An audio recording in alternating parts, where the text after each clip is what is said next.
Your Excellency, First Lady of Chad, Madame Hinda Debi Itno, Honorable Minister of Health, Mr. Aziz Mahamad Saleh, distinguished guests, ladies and gentlemen. This is my first visit to the Republic of Chad, and I'm very happy today to launch the partnership of our Merck Foundation with Her Excellency, the First Lady, Madame Hinda Debi Itno, the President of the Foundation, Fondation Grand Coeur, and the Ministry of Health. Another valuable milestone of Merck Foundation's long-term vision and strong commitment towards the social and economic development of the African continent. Through this promising partnership, we will join hands in order to realize Merck Foundation's vision: everyone in the world should have a chance to lead a happy and fulfilling life. We strongly believe that building healthcare capacity is the right strategy to improve access to quality and equitable healthcare solutions in Africa. Together with Foundation Grand Coeur, we will address the significant needs for training and qualifying healthcare professionals in Chad.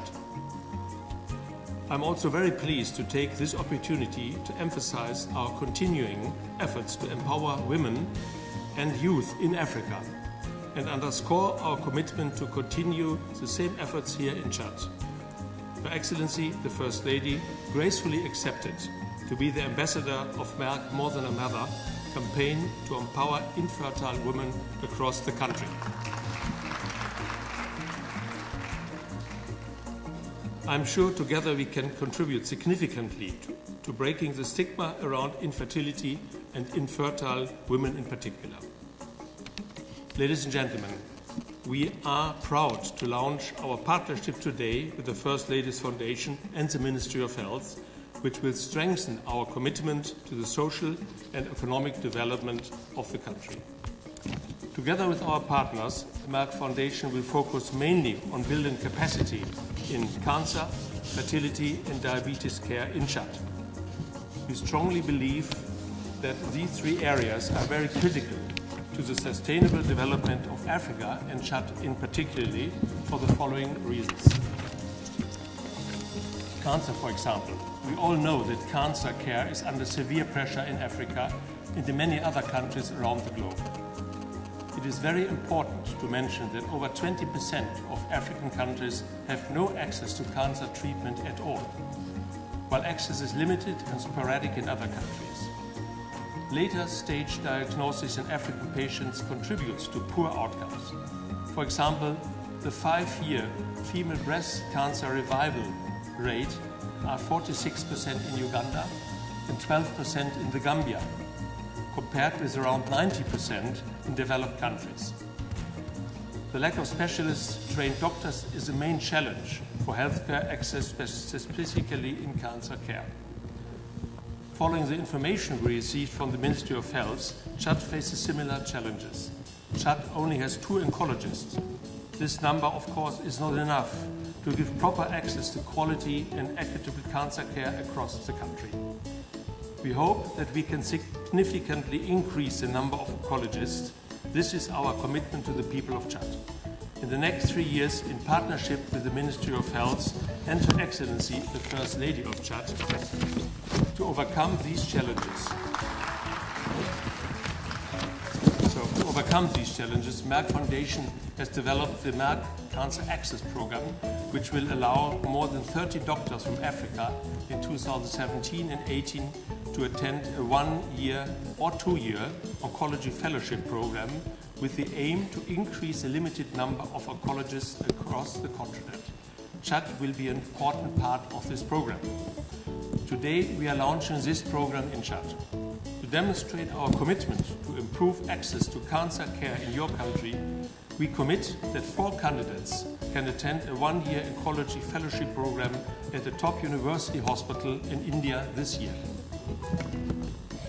In addition to this, Merck Foundation focuses on fertility care through the Merck More Than a Mother campaign, which I'm very passionate about it personally and of course very proud of it, because this is very critical for Africa. In many cultures, women who suffer infertility have been stigmatized. We've seen the little sketch at the beginning of this session. Neglected, mistreated, and discriminated because they cannot bear children.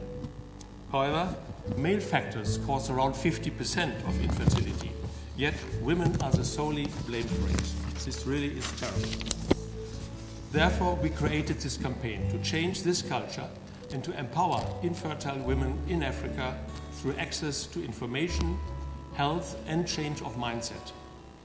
As I mentioned earlier, Her Excellency, the First Lady, is the ambassador of this campaign in Chad, and we are going to work closely with her foundation and with the Ministry of Health to build fertility care capacity and improve access to cost-effective fertility care in Chad.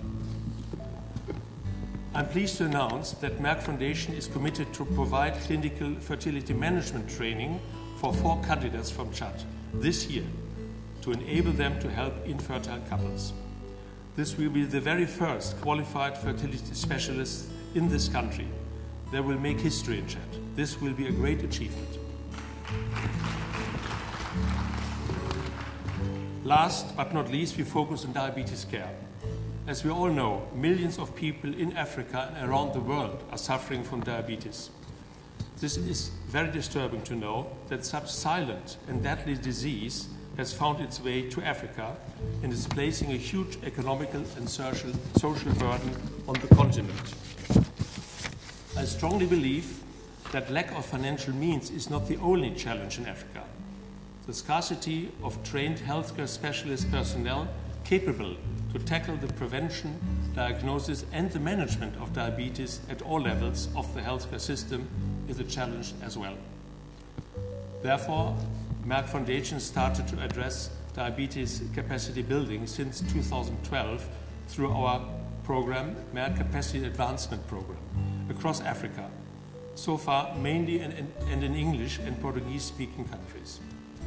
In 2017, we decided to focus more on French-speaking countries with regards to diabetes capacity building.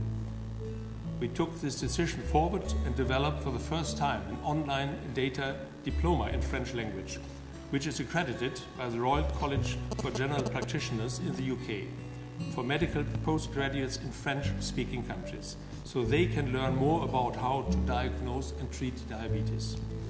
This will be our contribution to help to reduce the social and economic burden of the rising incidence of diabetes in Chad as well.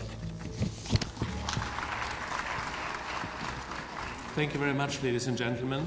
Our commitment to Chad and to women and youth empowerment across Africa will remain strong and consistent as it has been for many, many years. Thank you.